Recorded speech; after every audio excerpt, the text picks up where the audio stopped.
बिस्मिल्लाहिर्रहमानिर्रहीम। अस्सलाम वालेकुम माय यूट्यूब फैमिली, कैसे हैं आप सब। मैं उम्मीद करती हूँ आप सब खैरियत से होंगे और मैं भी अल्लाह पाक के करम से बिल्कुल ठीक हूँ। अल्लाह पाक आप सबको अपने हिफ्ज़ व अमान में रखे, आमीन। तो इसी नेक दुआ से आज का व्लॉग शुरू करते हैं जी। तो आज जो है मैं आप लोगों से अपनी सहरी की रूटीन शेयर करूँगी। यहाँ पे जो है मैंने पहले मुंह हाथ धोया, उसके बाद जो है मैं किचन में आ गई। अब यहाँ पे जो है मैंने पहले पेड़े बनाने हैं, तो इसके बाद जो है सहरी बनाना स्टार्ट करूँगी। आज जो है अली वारिस भी उठा हुआ है और बच्चे जो है ना इतना तंग करते हैं कि मम्मा मैंने भी रोज़ा रखना है। जब हम छोटे थे तो हम भी ऐसे ज़िद करते थे, हमें इतना शौक़ होता था सुबह सहरी के वक्त उठने का और रोज़ा रखने का। तो आज जो है यहाँ पे मैं पेड़े बना रही हूँ। इधर पेड़े जो हैं मैं 4 पेड़े बनाऊँगी।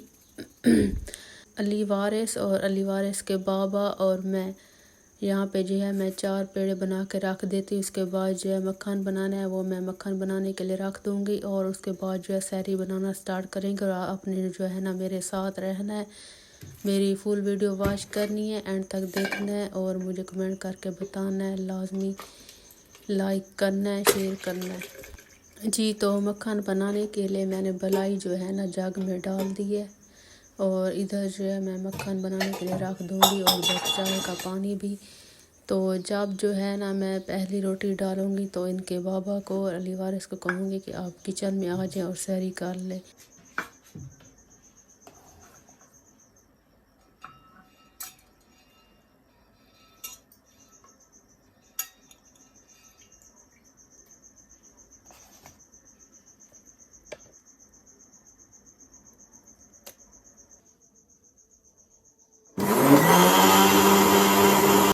अच्छा जी, मेरी जो उठने की रूटीन है ना सहरी के वक्त, मैं 3:30 बजे का अलार्म लगाती हूँ और फिर 3:30 का जो आधा घंटा होता है, मतलब 3 बजे का जो आधा घंटा होता है, तो वो जो होता है ना मैं तहज्जुद पढ़ती हूँ। फिर 4 बज जाते हैं, फिर उसके बाद जो है ना मैं अपनी सहरी बनाना स्टार्ट करती हूँ।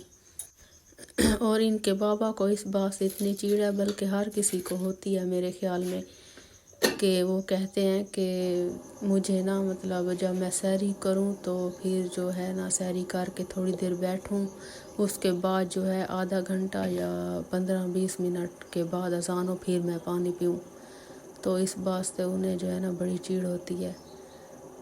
वो इसलिए कि जब सहरी करने के बाद फ़ौरन पानी पिए तो पानी जो है ना फिर बड़ा गंदा लगता है पानी पिया भी नहीं जाता, और इसलिए कहते हैं कि मुझे ना ज़रा जल्दी सहरी दिया करें। तो मैं थोड़ी देर बैठ जाऊँगा, उसके बाद जो है फिर पानी पी के रोज़ा बंद कर लूँगा। अच्छा जी, बातों बातों में यहाँ पे जो है हमारी चाय होने वाली है रेडी और इसके बाद जो है मैं रोटी बनाना स्टार्ट करती हूँ। अच्छा, जब हमारा बचपन था तो हम भी ऐसे ज़िद करते थे कि अम्मी हमें जो है ना सहरी पे उठाना है, और हम अम्मी जो है ना कभी कभी उठाती भी थी और कभी कभी जो है ना हमारी आँख खुद खुल जाती थी। तो आज जो है ना जब हमारे बच्चे हुए तो हमें पता चला कि ये टाइम कैसा होता है। तो अली वारिस कभी कभी ज़िद करता है कि मैंने उठना है, सहरी करनी है, रोज़ा रखना है। तो मैं कहती हूँ कभी कभी इसको उठा दूँ या खुद उठ जाए ना, फिर ये जो सहरी के बाद और नमाज के बाद टाइम होता है ना, मैं 1 घंटा 2 घंटा सोती हूँ, तो ये फिर सोता नहीं है। तो मैं कहती हूँ कि जो टाइम सुकून से गुजर जाए अच्छा है, क्योंकि काम भी काफ़ी ज़्यादा होते हैं और बच्चे छोटे हैं, तो आराम जो है ना लाजमी है, सुकून। तो अब मुझे पता चला है कि अम्मी लोग क्यों ऐसे करते थे कि जब हम सहरी के टाइम उठते और अम्मी कहती थी कि सो जाओ, लेकिन हमें नींद नहीं आती थी।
अच्छा जी, ये देखे यहाँ पे जो है हमारी सहरी हो चुकी है रेडी। और सहरी में जो है आज हमने मक्खन बनाया, और ये जो है रात वाला थोड़ा सा सालन और अंडा बनाया अली वारिस के लिए, क्योंकि अली वारिस जो है ना ऐसे पराठा नहीं खाता। तो ये जो सहरी है ना मैंने इनके बाबा को और अली वारिस को दे दी। और यहाँ पे जो है मैं अपने लिए रोटी बना रही हूँ, और इसके बाद जो है मैं खुद सहरी करूँगी।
अच्छा जी, सैरी करने के बाद फिर हमने रोज़ा बंद किया। उसके बाद जो है हमने नमाज़ पढ़ी। नमाज़ पढ़ने के बाद अब जो है मैंने कुरान पाक की तिलावत करनी है। और कुरान पाक की तिलावत से पहले जो है ना मैं लाजमी यासीन सूरत पढ़ती हूँ। उसके बाद जो है कुरान पाक की तिलावत। और ये था मेरा आज का छोटा सा व्लॉग। अगर मेरा आज का छोटा सा व्लॉग आप लोगों को पसंद आए तो मेरे व्लॉग को लाइक करें, शेयर करें, अच्छे कमेंट करें। अल्लाह पाक आप सबको अपनी हिफ्ज़ व अमान में रखे, आमीन। तो फिर मिलते हैं अगले व्लॉग में, तब तक के लिए अल्लाह हाफिज़। मेरा दिल बदल दे।